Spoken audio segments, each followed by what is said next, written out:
नमस्कार, बहुत स्वागत है आपका। मैं हूं आपके साथ नेहा दुबे। छत्तीसगढ़ विधानसभा में शुक्रवार को भारी गहमागहमी और शोर शराबे के बाद आरक्षण संशोधन विधेयक पारित हो गया। संशोधन विधेयक में अनुसूचित जनजाति को 32, अनुसूचित जाति को 13 और अन्य पिछड़ा वर्ग को 27 और आर्थिक रूप से कमजोर वर्ग को 4% आरक्षण का प्रावधान किया गया।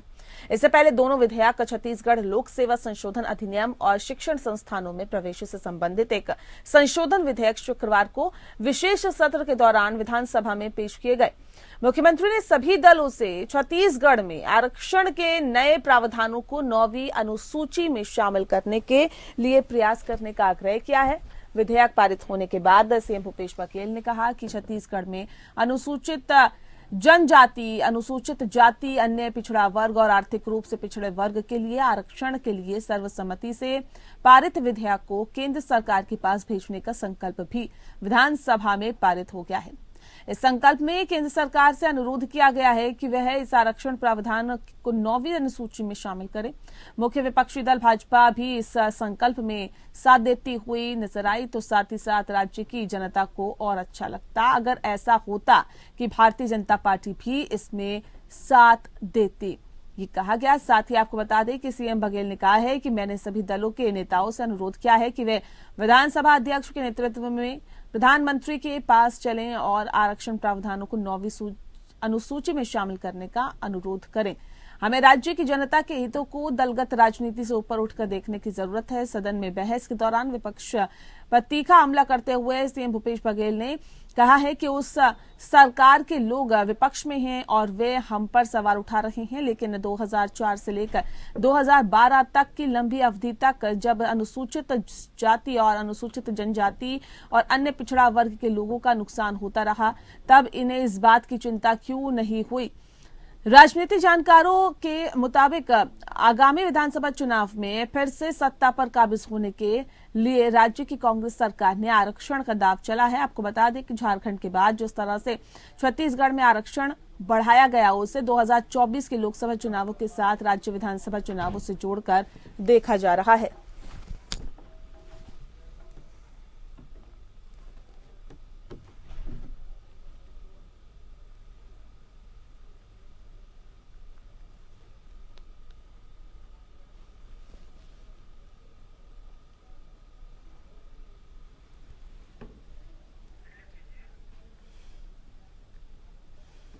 जी हां, आपको बता दें कि जिस तरह से छत्तीसगढ़ की सरकार ने आरक्षण का दांव चला है, उस पर अब मुख्य विपक्षी पार्टी भारतीय जनता पार्टी पर हमलावर दिखाई दे रही है। छत्तीसगढ़ की सरकार छत्तीसगढ़ विधानसभा में शुक्रवार को भारी गहमागहमी और शोर शराबे के बाद आरक्षण विधेयक, आपको बता दें कि आरक्षण संशोधन विधेयक पारित हो गया है।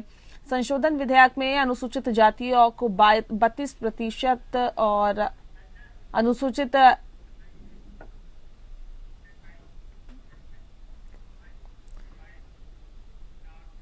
जी हाँ, तो इस विषय पे आज हम तफसील से चर्चा करेंगे। खास मेहमान हमारे साथ मौजूद है, उनसे आपका परिचय करा देते हैं। इस वक्त हमारे साथ आर.के. मिश्रा साहब हैं, प्रवक्ता हैं भारतीय जनता पार्टी के, बहुत स्वागत है आपका। और डॉक्टर अरुणेश यादव जी हमारे साथ हैं, कांग्रेस के नेता है, बहुत स्वागत है आपका भी। अरुणेश यादव जी, सीधा सवाल मेरा आपसे, छत्तीसगढ़ विधानसभा में जिस तरह से शोर शराबा तो हुआ, लेकिन इस बीच आरक्षण संशोधन विधेयक पारित हो गया, इससे कितनी बड़ी उपलब्धि सोचते हैं आप, ये समझते हैं कांग्रेस पार्टी के लिए? जी, सभी दर्शकों को नमस्कार।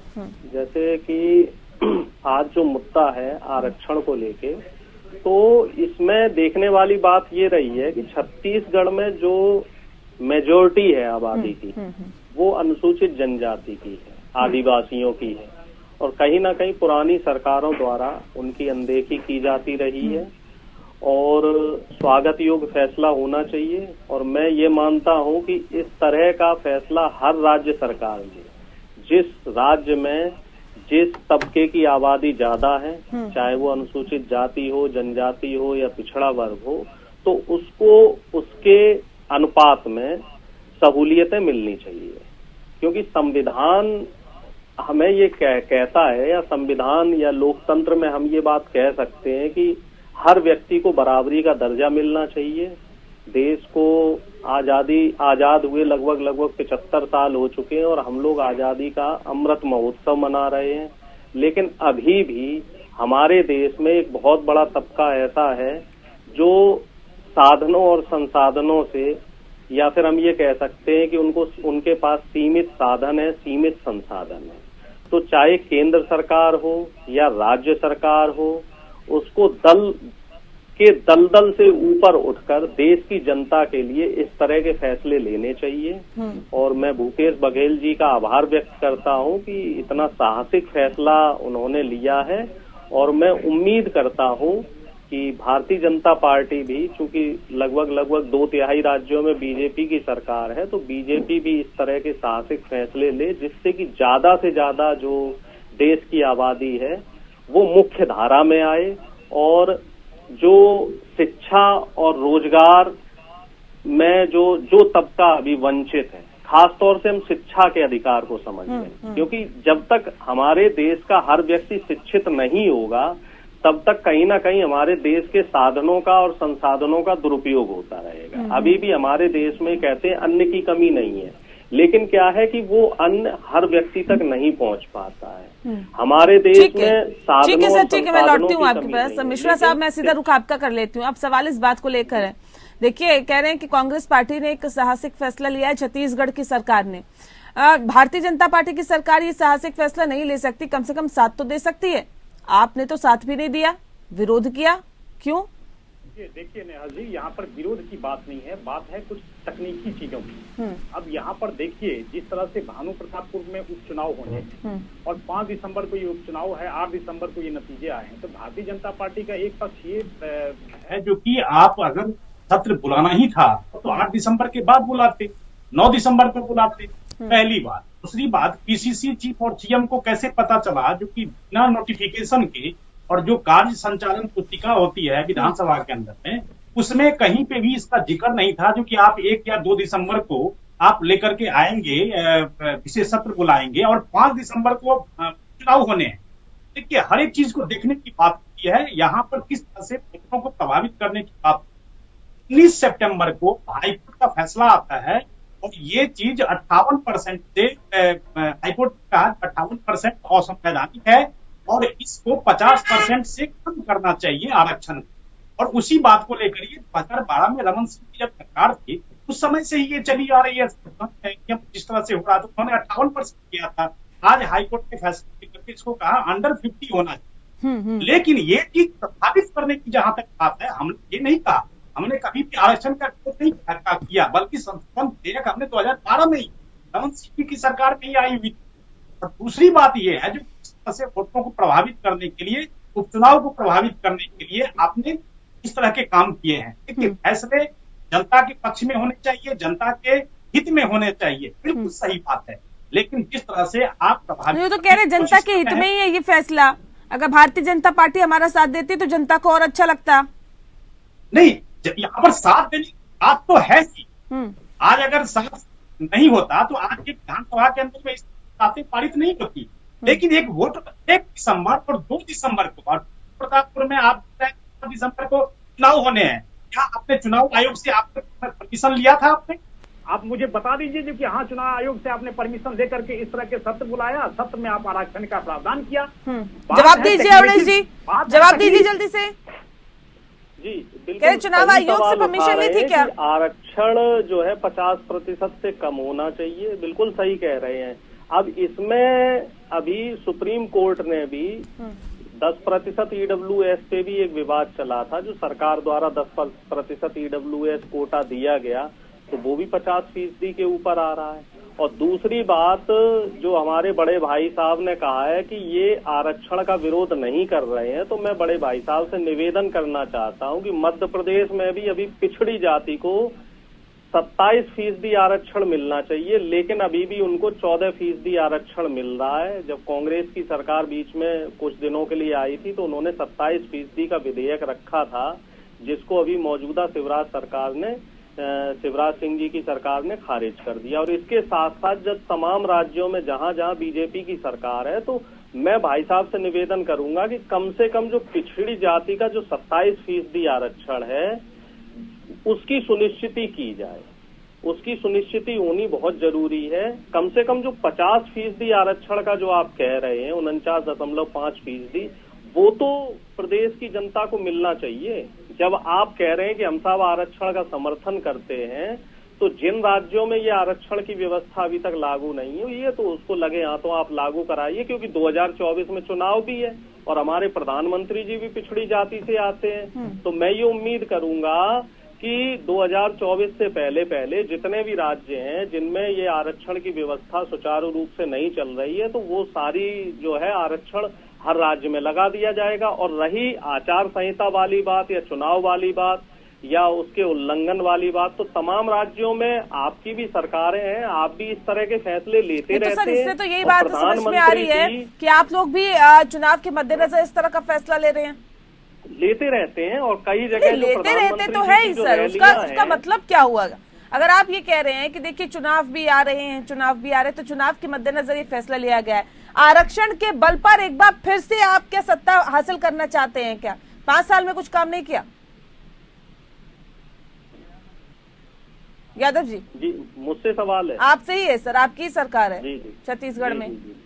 नहीं, बात ये नहीं है, अभी चुनाव वाली मुद्दा नहीं है। बात ये है कि भूपेश बघेल जी ने 1-1.5 महीने पहले भी बोल दिया था कि जो आरक्षण है उस पे हम पुनर्विचार कर रहे हैं, क्योंकि अभी माननीय सुप्रीम कोर्ट का फैसला आया है। उन्होंने माननीय सुप्रीम कोर्ट ने ये कहा है कि 50% आरक्षण ऐसा कुछ मैंडेटरी नहीं है कि 50% आरक्षण ही होना चाहिए, क्योंकि ईडब्ल्यूएस को 10% आरक्षण मिल गया है। तो अब अगर केंद्र सरकार की तरफ से आरक्षण देखा जाए तो वो 60% के करीब हो चुका है। 10% जो है आर्थिक रूप से जो सामान्य वर्ग है उसका हो गया, 27% पिछड़े वर्ग का हो गया और SC/ST का 22% के आसपास जो है आरक्षण हो गया। तो तकरीबन 60 मिश्रा जी कुछ कहना चाह रहे हैं, मैं सुन लेती हूं। मिल रहा है, तो इसमें हमारी तरफ से क्या उल्लंघन है? मैं एक चीज पूछना चाहता हूं यहाँ पर। अभी भी हमने वो जो प्रश्न खड़े किए हैं वो प्रश्न का जवाब अभी नहीं दे पा रहे हैं।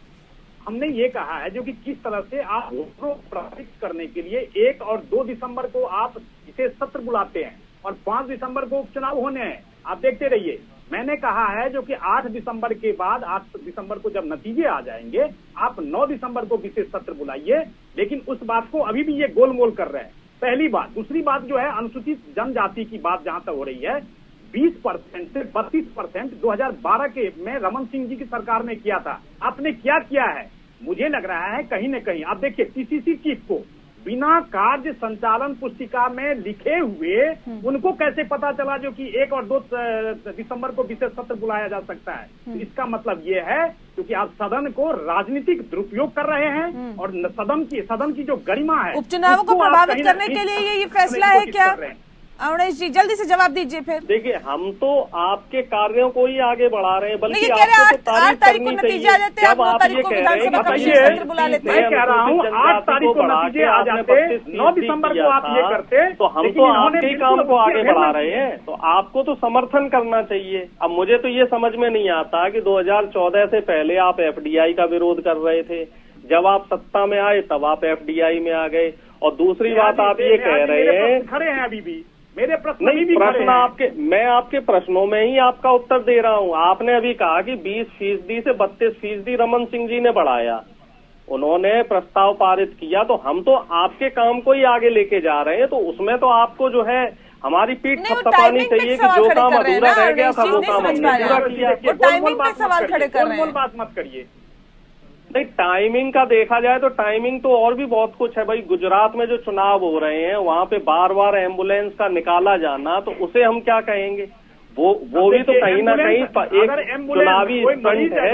एम्बुलेंस और ये सब चीजें, इन सब कामों को करने में तो आप लोग ज्यादा माहिर हैं। अरे आप लोगों को तो इन कामों में महारत हासिल है। आपकी मंशा ही स्पष्ट नहीं है। आपकी नहीं, मंशा तो हमारी स्पष्ट है, हम जनता के लिए काम करना चाहते हैं। आपने 5 दिसंबर लेकिन आपके साथ समस्या ये है कि आप लोग अच्छे कामों का भी विरोध करेंगे।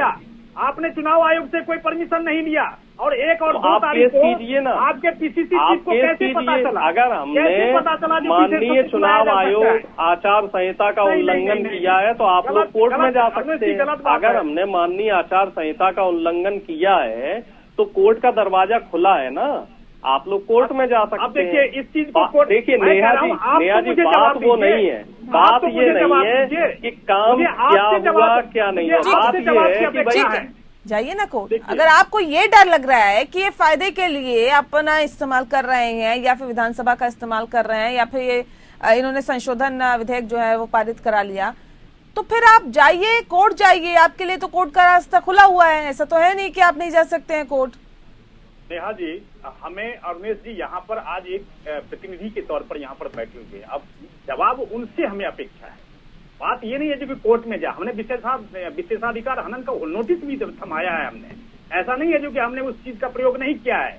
लेकिन एक चीज जरूर है जो कि विधानसभा की गरिमा को बचाने का काम नेता पक्ष को भी और नेता प्रतिपक्ष को भी करना चाहिए। आज बताइए, अगर मान लीजिए विशेष सत्र बुलाया गया आरक्षण के लिए, तो अनुपूरक जो बजट होता है उसके लिए आप क्या कर रहे हैं?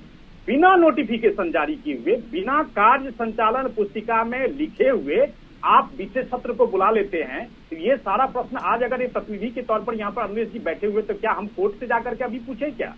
अभी तो बात बिल्कुल ये है, हमने आरक्षण का कभी विरोध नहीं किया। बिल्कुल अवनेश जी ने कहा है, जो हमने आपके ही काम को आगे बढ़ाया है, ऐसा नहीं किया गया है कि इन्होंने कुछ अलग से कर दिया, बल्कि बात है टाइमिंग की, बात है विशेषाधिकार जो इनके पास है उसके हनन की बात है, जिसके लिए हमने इनको नोटिस भी थमाया हुआ है। ये सारी बातें जो है, जो व्यवस्था को जिस तरह से आप दुरुपयोग करने की कोशिश कर रहे हैं, उस चीज के ऊपर में प्रश्न चिन्ह है।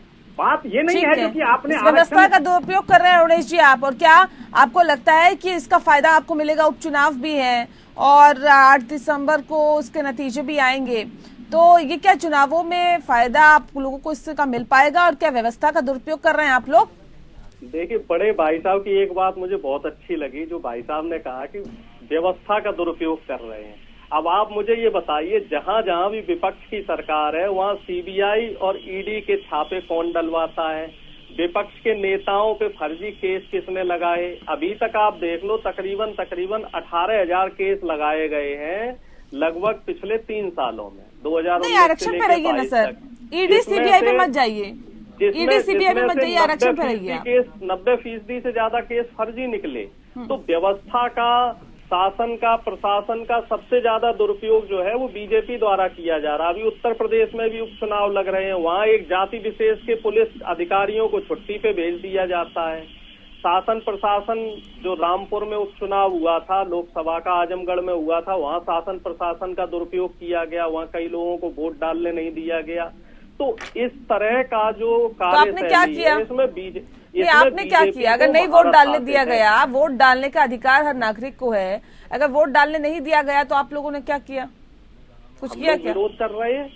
विरोध करने से क्या होता है? शिकायत किससे की? मुद्दे पे विरोध करते हैं। आप क्यों नहीं गए कोर्ट? बीजेपी की कार्य प्रणाली ये है कि बीजेपी को हर मुद्दे पे विरोध करना है। अब जैसे भाई साहब ये कह रहे हैं कि रमन सिंह जी के कार्य को ही आगे बढ़ाया गया, तो इनको तो पीठ थपथपानी चाहिए थी। 21 याचिकाएं लगाई गई थी, 21 याचिकाएं लगाई गई थी।